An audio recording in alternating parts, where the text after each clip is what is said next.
ಬಕ್ರೀದ್ ಹಬ್ಬಕ್ಕೆ ಸಾಮೂಹಿಕ ಬಹಿರಂಗ ಬಲಿಗೆ ಸಿದ್ಧತೆ, ವಿರೋಧಿಸಿದ ಹಿಂದೂ ಯುವಕನ ಮೇಲೆ ಹಲ್ಲೆ, ಹಿಂದೂಗಳಿಂದ ಹಂದಿ ತಂದು ಪ್ರತಿಭಟನೆ. ಏನಾಯಿತು ಮುಂಬೈನ ಮೀರಾ ರೋಡ್ ಏರಿಯಾದಲ್ಲಿ?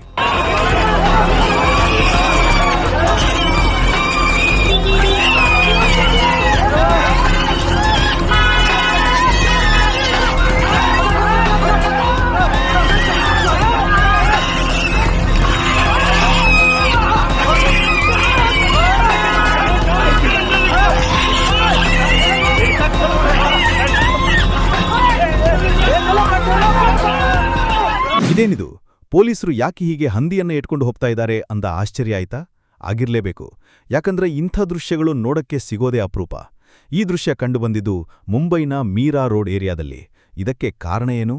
ಇಲ್ಲಿದೆ ಡೀಟೇಲ್ಸ್.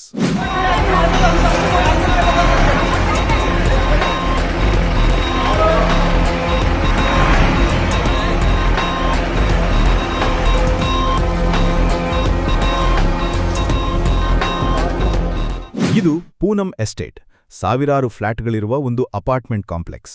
ಬಕ್ರೀದ್ ಹಬ್ಬದ ಸಮೀಪದ ದಿನಗಳಲ್ಲಿ ಪ್ರತಿ ವರ್ಷ ಏನ್ ನಡೆಯುತ್ತಿತ್ತೋ ಈ ವರ್ಷವೂ ಅದೇ ಪರಿಸ್ಥಿತಿ ನಿರ್ಮಾಣವಾಗಿತ್ತು. ಪೂನಂ ಎಸ್ಟೇಟ್ ಕ್ಲಸ್ಟರ್ 1ನ ಕಾಮನ್ ಏರಿಯಾದಲ್ಲಿ ಅನಧಿಕೃತ ತಾತ್ಕಾಲಿಕ ಶೆಡ್ ನಿರ್ಮಿಸಿ ನೂರಾರು ಕುರಿಗಳನ್ನು ಸೊಸೈಟಿಯೊಳಗೆ ತರಲಾಗಿತ್ತು. ಬಕ್ರೀದ್ ಹಬ್ಬದ ಅಂಗವಾಗಿ ಇಲ್ಲಿ ಸಾಮೂಹಿಕವಾಗಿ ಕುರಿ ಬಲಿ ಕೊಡೋದನ್ನು ಇಲ್ಲಿನ ಮುಸ್ಲಿಮರು ಮಾಡ್ಕೊಂಡೇ ಬರ್ತಿದ್ರು.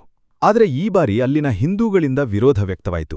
ಹೀಗೆ ಬಹಿರಂಗವಾಗಿ ಬಲಿ ಕೊಡೋದು ಬೇಡ, ನಿಮ್ಮ ಮನೆಗಳಲ್ಲಿ ಇವನ್ನೆಲ್ಲ ಮಾಡ್ಕೊಳ್ಳಿ ಅಂತ ಮನವಿ ಮಾಡಿದ್ರು. ಈ ಕ್ರಮ ಸೊಸೈಟಿಯ ನಿಯಮಗಳಿಗೆ ಹಾಗೂ ನೈರ್ಮಲ್ಯಕ್ಕೆ ಧಕ್ಕೆ ತರುತ್ತದೆ ಎಂದು ಸ್ಥಳೀಯ ನಿವಾಸಿಗಳು ಆಕ್ಷೇಪ ವ್ಯಕ್ತಪಡಿಸಿದರು. ಈ ಪ್ರತಿಭಟನೆಯ ವೇಳೆ ಉದ್ವಿಗ್ನ ಪರಿಸ್ಥಿತಿ ನಿರ್ಮಾಣವಾಗಿತ್ತು. ಈ ಮಧ್ಯೆ ಹಿಂದೂ ಯುವಕನೊಬ್ಬನ ಮೇಲೆ ಬ್ಲೇಡ್ನಿಂದ ಹಲ್ಲೆ ನಡೆಸಲಾಗಿದೆ ಎಂಬ ಆರೋಪವೂ ಕೇಳಿಬಂತು. ಈ ಘಟನೆ ಸ್ಥಳದಲ್ಲಿ ಮತ್ತಷ್ಟು ಆಕ್ರೋಶಕ್ಕೆ ಕಾರಣವಾಯಿತು. अरे उसको पूरा मार दिया, मार दिया अपने।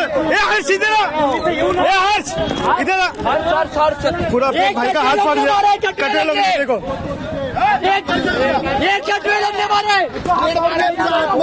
हाथ में ब्लेड मारा, उसके ब्लेड। ಹಲ್ಲೆಯನ್ನು ಖಂಡಿಸಿ ಮತ್ತು ತಮ್ಮ ಆಕ್ರೋಶವನ್ನು ವ್ಯಕ್ತಪಡಿಸಲು ಹಿಂದೂ ಸಂಘಟನೆಗಳು ಹಾಗೂ ಸ್ಥಳೀಯರು ಸೊಸೈಟಿಯ ಎದುರು ಭಜನಾ ಧರಣಿಯನ್ನು ಆರಂಭಿಸಿದರು. ಹನುಮಾನ್ ಚಾಲೀಸಾ ಪಠಣ ಹಾಗೂ ಘೋಷಣೆಗಳೊಂದಿಗೆ ಪ್ರತಿಭಟನೆ ತೀವ್ರ ಸ್ವರೂಪ ಪಡೆಯಿತು.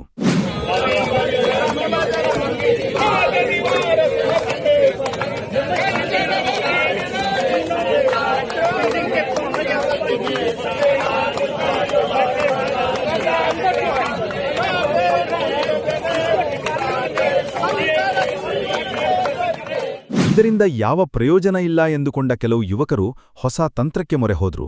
ಇದಕ್ಕೆ ಪ್ರತಿಯಾಗಿ ಹಿಂದೂ ಗುಂಪುಗಳು ಸೊಸೈಟಿ ಬಳಿ ಒಂದು ಹಂದಿಯನ್ನು ಕರೆತಂದು ಪ್ರತಿಭಟನೆಯಲ್ಲಿ ತೊಡಗಿದವು. ಇದನ್ನು ಹಲವರು ವರಾಹ ಪೂಜೆ ಎಂದು ಕರೆದರೆ, ಇನ್ನು ಕೆಲವರು ಇದನ್ನು ಪ್ರತಿಭಟನೆಯ ಭಾಗವಾಗಿ ನಡೆದ ಪ್ರತಿಕ್ರಿಯೆ ಎಂದು ಬಣ್ಣಿಸಿದರು. ಪರಿಸ್ಥಿತಿ ಕೈಮೀರುತ್ತಿದ್ದಂತೆ ಪೊಲೀಸರು ಮಧ್ಯಪ್ರವೇಶ ಮಾಡಿದರು.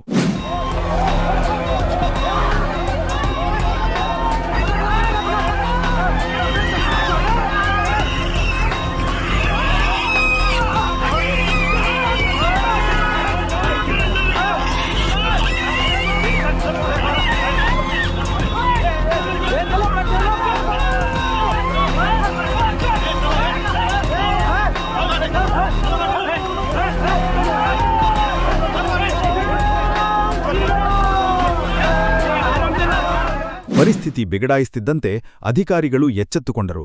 ವಾಹನಗಳಲ್ಲಿ ತಂದಿದ್ದ ಕುರಿಗಳನ್ನು ಹೊರಗೆ ಸಾಗಿಸಿ ಪರಿಸ್ಥಿತಿಯನ್ನು ತಿಳಿಗೊಳಿಸಿದರು.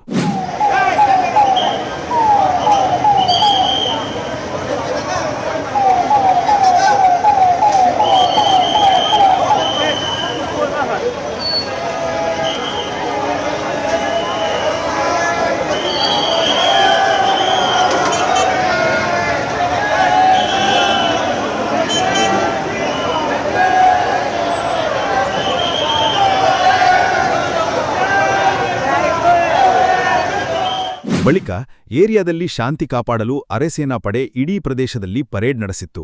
ಸಾಮರಸ್ಯದಿಂದ ಇರುವಂತೆ ಮನವಿ ಮಾಡಿತು. ಹಬ್ಬದ ಆಚರಣೆ ಮುಖ್ಯ ಸರಿ, ಆದರೆ ಇತರರಿಗೆ ತೊಂದರೆಯಾಗದಂತೆ ಆಚರಿಸಬೇಕು ಅನ್ನೋ ವಿವೇಚನೆ ಇಲ್ಲದಿದ್ರೆ ಇಂಥ ಘಟನೆಗಳು ಸಂಭವಿಸುತ್ತಲೇ ಇರುತ್ತವೆ ಅನ್ನೋದಕ್ಕೆ ಮುಂಬೈನ ಮೀರಾ ರೋಡ್ ಸಾಕ್ಷಿಯಾಯಿತು.